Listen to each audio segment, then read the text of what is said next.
Hey Productizers, or should I call you that? In this lesson we'll talk about who exactly should be taking this course and what you'll need going into it. And so we'll find out if you are indeed a fellow Productizer. This is important because we want to make sure everyone is on the same page going forward. So what makes you a Productizer? If you're a freelancer or someone who wants to become a freelancer and wants to stop trading time for money, stop spending hours writing proposals, build a scalable business, and build an asset that you can sell, you may be a Productizer.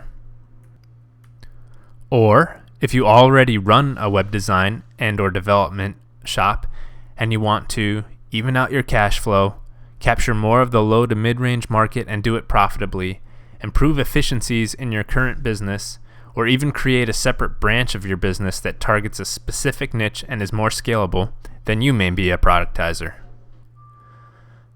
And here are the things you'll need. Time.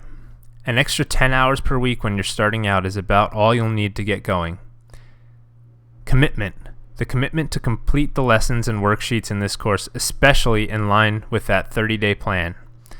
Drive. The desire to make this a reality.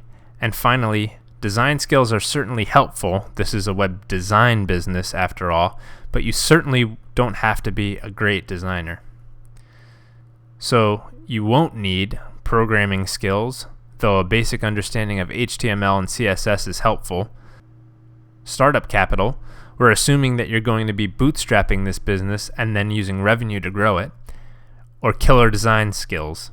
Like I said before, it's nice to have some design skills, but if you're not a great designer, don't worry. We'll show you some tools that you can use to make the designs for you. Alright, so are you a Productizer? If so, I'll see you in the next lesson.